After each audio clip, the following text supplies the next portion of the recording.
Hollywood celebrities frequently amass vast fortunes, enjoying lives filled with opulence and recognition. Yet, wealth is not always everlasting. Numerous iconic actors and musicians from Hollywood's golden era tragically ended their lives in poverty, despite achieving peak fame and success. In this continuation of our series focusing on Golden Age entertainers who died impoverished, we explore the factors that led to their financial ruin and reveal the extent of their debts at the time of their passing. George Raft. George Raft was a prominent actor during Hollywood's Golden Age, celebrated for his portrayals of gangsters in classic films. He rose to fame with his role as Gino Ronaldo in Scarface, 1932, and solidified his reputation with performances in movies like They Drive by Night, 1940, and Some Like It Hot, 1959. Despite his success and substantial earnings, Raft faced significant financial struggles later in life. Known for his extravagant lifestyle and generous spending habits, he often supported friends and family, which severely depleted his wealth.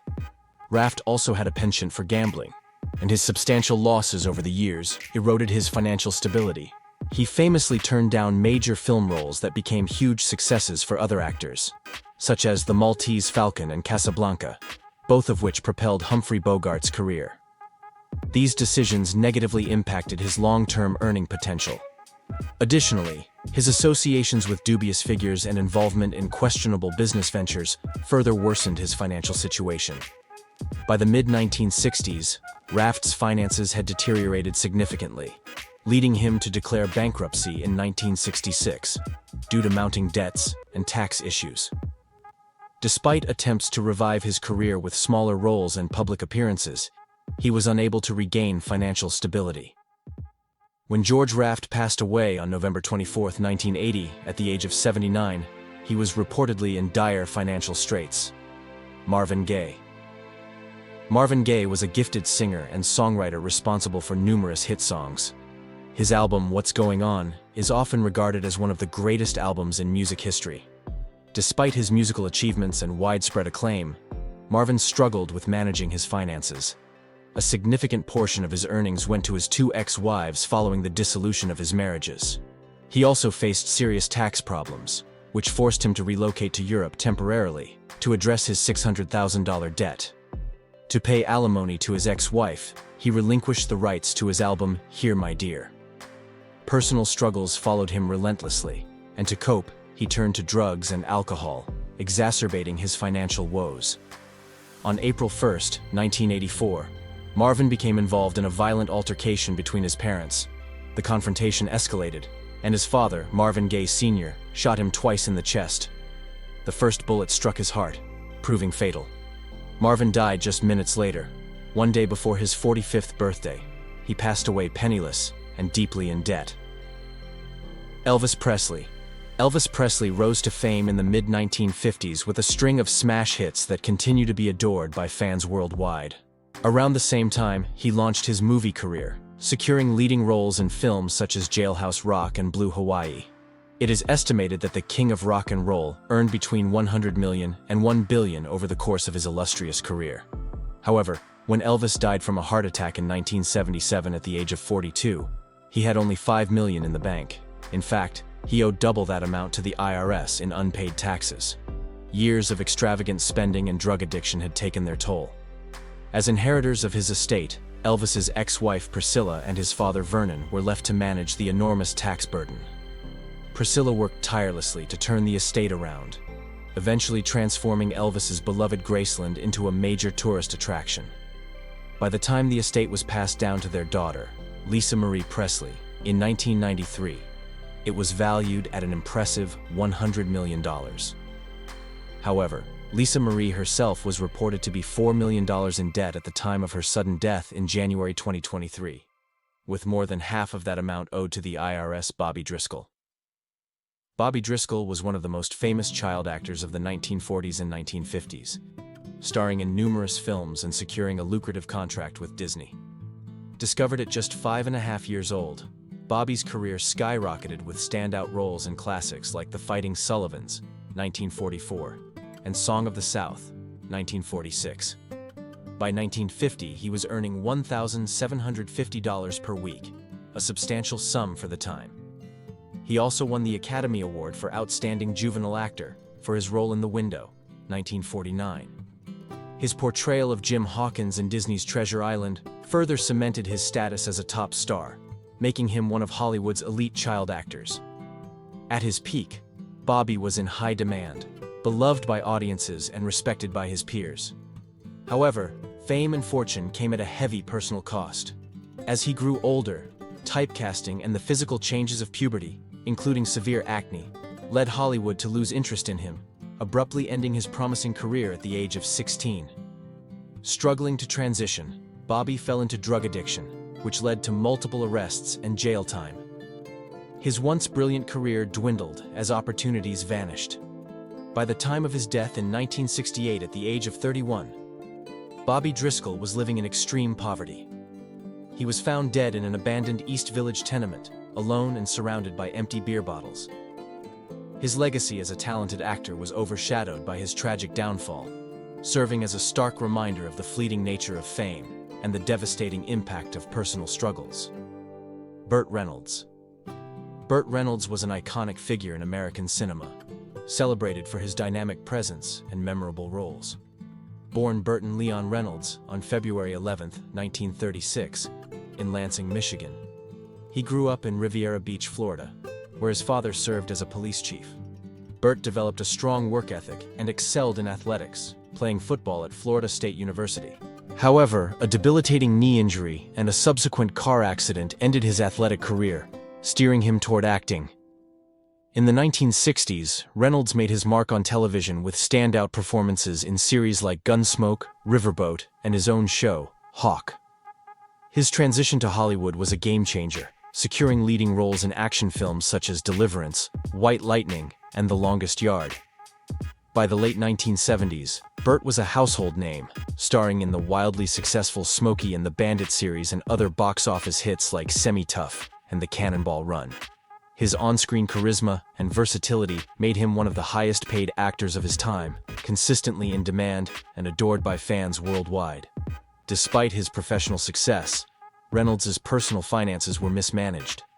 Following his divorce from his second wife, Lonnie Anderson, in 1993, Burt began to encounter significant financial troubles. By 1996, he declared bankruptcy, burdened with $10 million in debts against $6.65 million in assets. The financial strain forced him to sell his beloved South Florida ranch, a prized possession from his prosperous years. In a candid 2015 interview with Vanity Fair, Reynolds confessed to reckless spending, poor financial decisions, and trusting the wrong people, which led to his downfall. Although he managed to stabilize his finances somewhat later in life, Burt Reynolds passed away on September 6, 2018, at the age of 82, having experienced a dramatic fall from Hollywood royalty to financial hardship. Anita Ekberg. Anita Ekberg was one of the most glamorous and sought-after actresses of the 1950s and 1960s. Born in Sweden and raised in Italy, she skyrocketed to fame with her unforgettable role in Federico Fellini's La Dolce Vita. Known as a blonde bombshell with stunning looks, Ekberg became a symbol of beauty and allure, starring alongside Hollywood legends like John Wayne, Jerry Lewis, and Dean Martin. Her performances captivated audiences worldwide, making her one of the top earners in the film industry during her peak years. At the height of her career, Ekberg was in high demand, gracing the screens in numerous blockbuster films and commanding hefty salaries. She lived a lavish lifestyle, enjoying luxury homes, designer fashion, and exclusive parties. Her star power made her a favorite among directors and producers, ensuring a steady stream of roles and financial success. However, Ekberg's fortunes took a dramatic turn in her later years. Despite her earlier success, she faced severe financial mismanagement and personal tragedies. She lost her wealth to unscrupulous individuals, endured a devastating house fire, and struggled with mounting medical expenses. These hardships stripped her of the glamorous life she once led. By the time of her death in 2011 at the age of 83, Anita Ekberg was living in poverty in Italy. She was applying to the charitable Fellini Foundation for financial assistance, highlighting the stark contrast between her illustrious career and her final years. Ekberg died broken and alone, a tragic end for a star who once shone brightly in Hollywood's golden age. Sammy Davis Jr.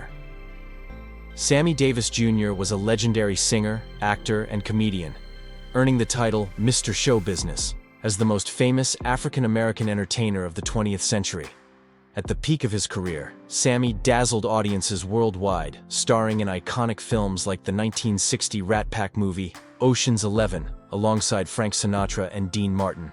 His 1972 smash hit song, The Candyman, not only topped the charts, but also earned a Grammy nomination, solidifying his status as a top-tier performer. During his heyday, Davis was in extremely high demand, commanding hefty salaries for his roles in film, television, and live performances. At his peak, he earned millions annually thanks to his extensive body of work and immense popularity. However, Sammy Davis Jr.'s financial success was short-lived. Years of extravagant overspending on luxury items, lavish parties, and a high-profile lifestyle drained his wealth. His love for the finer things in life led him to make poor financial decisions, including excessive gambling and costly investments. Additionally, Sammy faced significant tax issues, accumulating around $7 million in unpaid taxes to the IRS. By the time of his death in 1990 from cancer, Sammy Davis Jr. was flat broke. Despite his monumental success and millions earned at his peak, he died in financial hardship. After his passing, royalties from his film and TV appearances, as well as sales from his records and memorabilia, were directed straight to the IRS to clear his substantial debts. Mickey Rooney. Mickey Rooney's illustrious career in show business spanned 9 decades, making him one of Hollywood's most enduring and beloved actors. He starred in hundreds of films, including the mega-hit Breakfast at Tiffany's, showcasing his incredible versatility and talent. Renowned actors like Laurence Olivier once called him the best there has ever been, highlighting his exceptional skills and star power. At the peak of his career, Rooney was a major box office draw, earning millions of dollars annually. His charm and charisma made him a favorite among audiences and filmmakers alike, ensuring a steady stream of lucrative roles and endorsements. Despite his immense success and substantial earnings, Rooney's personal life was tumultuous. He battled alcoholism and addiction to prescription narcotics, which took a severe toll on his finances and personal relationships. Married 8 times, many of his marriages were loveless, further complicating his personal stability. In 1962, severe financial mismanagement forced Rooney into bankruptcy, despite his previously substantial wealth. His financial woes continued to escalate over the years. In 2014, shortly before his death at age 93, Rooney testified before Congress, revealing that several family members were exploiting and physically abusing him. By the time of his death, his multi-million-dollar estate had dwindled to just $18,000, leaving him penniless. There wasn't even enough money to cover his funeral expenses, marking a tragic end to a once glorious career. Meatloaf. Born Michael Lee. A day on September 27, 1947, Meatloaf soared to phenomenal heights as both a singer and actor. His 1977 album Bat Out of Hell became one of the top 5 best-selling albums of all time, selling 43 million copies and earning platinum status 14 times from the Recording Industry Association of America. This masterpiece cemented his status as a rock icon, while his acting career flourished with appearances in over 100 films, including Fight Club and Wayne's World. At his peak, Meatloaf was a major earning powerhouse, commanding millions from album sales, tours, and movie roles. However, behind the scenes, Meatloaf's financial empire began to crumble. In 1983, he declared bankruptcy due to poor financial management, addiction issues, and costly legal battles. His tumultuous relationship with songwriter Jim Steinman led to multiple lawsuits, including a staggering $500 million demand. Ultimately, Meatloaf faced 45 lawsuits totaling $80 million, forcing him to tour intensively to cover his mounting debts. He lost his home and publishing rights, with unpaid royalties from Sony estimated at $5 million. Despite the hardships, Meatloaf's resilience shone through. In 1993, he released Bat Out of Hell 2, featuring his biggest hit I'd Do Anything for Love, But I Won't Do That, which revitalized his career and helped him recover financially. By the time of his death in 2022, Meatloaf had amassed a net worth of $40 million, showcasing his incredible ability to bounce back from near financial ruin. Billie Holiday. In the 1930s and 1940s, Billie Holiday's voice was pure magic. Her unique phrasing and emotional depth revolutionized jazz singing, earning her the nickname Lady Day from saxophonist Lester Young. At her peak, she commanded sold-out shows at Carnegie Hall and earned up to $1,000 per week at prestigious venues like Cafe Society, an astronomical sum for a black performer in the segregation era. Her 1939 recording Strange Fruit, a haunting protest against lynching, sold over 1 million copies and became her signature song. But beneath the glamour lay deep wounds. Sexually assaulted at age 10 and forced into prostitution at 14, Holiday's early trauma haunted her throughout her life. She found herself drawn to abusive men who exploited her financially and emotionally. As her fame grew, so did her dependence on heroin and alcohol. Her decline was precipitous. By the 1950s, her drug arrests and subsequent loss of her cabaret card meant she could no longer perform in New York City clubs. Unscrupulous managers embezzled her earnings, while record companies paid her a mere fraction of her royalties. Her voice, once silky and powerful, grew raspy and fragile. In May 1959, Holiday was admitted to Metropolitan Hospital in New York, her body ravaged by cirrhosis and heart disease. Still under arrest for drug possession, she was handcuffed to her hospital bed.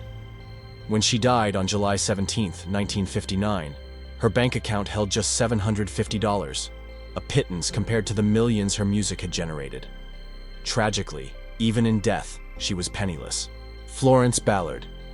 In the early 1960s, Florence Ballard was riding high as a founding member of the Supremes, one of Motown's most successful acts. Known for her powerful voice, which Berry Gordy called the backbone of the Supremes sound, she performed on 16 top 40 hits, including chart toppers like Where Did Our Love Go?, Baby Love, and Stop, In the Name of Love. At their peak, the Supremes were arguably America's most successful vocal group, with Ballard earning an estimated $100,000 annually. Remarkable money for a black woman in the 1960s. But behind these sequined gowns and spotlights, tensions simmered. As Diana Ross gained prominence within the group, Ballard felt increasingly sidelined. Her struggles with depression and alcohol intensified. In 1967, after disputes with Motown management, she was abruptly expelled from the group she had founded. Ballard's descent was swift and brutal. Her solo career floundered, with her 1968 ABC Records album failing to chart. Legal battles with Motown drained her resources. By 1971, she was forced to apply for welfare to support her 3 young daughters. Her $139,500 home in Detroit's exclusive Buena Vista Avenue was foreclosed. Depression and alcoholism tightened their grip as she struggled to maintain basic stability. In 1975, she was living on welfare payments of $392 per month. On February 22, 1976, Ballard died from a coronary blood clot at Mount Carmel Mercy Hospital, a tragic end for a woman who had once commanded stages worldwide. She was just 32 years old, leaving behind 3 daughters and a legacy of unfulfilled promise. The singer who had helped build the Supremes died with barely enough money to cover her funeral expenses. Joe Louis. Joe Louis dominated boxing in a way few athletes have ever dominated any sport. As heavyweight champion from 1937 to 1949, he successfully defended his title 25 times, earning the nickname the Brown Bomber for his devastating punching power. His fights were national events. His 1938 rematch with Max Schmeling drew a radio audience of 70 million Americans. At his peak, Louis earned approximately $4.6 million during his boxing career, equivalent to about $60 million today, commanding purses as high as $600,000 per fight, astronomical sums for the era. But Louis's financial troubles began even at the height of his career. His generosity was legendary. He supported an enormous entourage, gave lavishly to friends and family, and donated significantly to military charities during World War II. However, his business acumen didn't match his boxing skills. Failed investments in ventures like the Joe Louis Restaurant, the Joe Louis Insurance Company, and various other businesses drained his resources. The most devastating blow came from the IRS. Due to a decision to donate his military service purses to Navy and Army relief funds, Louis faced a massive tax burden. The IRS continued charging interest on his tax debt even during his military service, leaving him owing approximately $1.2 million in back taxes and penalties by the end of his career. Desperate to pay his debts, Louis was forced to continue fighting well past his prime. After a humiliating defeat to Rocky Marciano in 1951, he turned to professional wrestling and worked as a casino greeter in Las Vegas. Despite these efforts, he never escaped his financial troubles. In his later years, he struggled with cocaine addiction and paranoia, spending time in a psychiatric hospital. When Joe Louis died in 1981 at age 66, he was virtually penniless, living on a $300 monthly pension from the state of Nevada. The man who had earned millions and served as a national hero during World War II couldn't even afford his own funeral expenses. President Reagan intervened to have him buried in Arlington National Cemetery with full military honors. A final gesture of respect for a champion who, despite his financial misfortunes, remained one of boxing's greatest legends.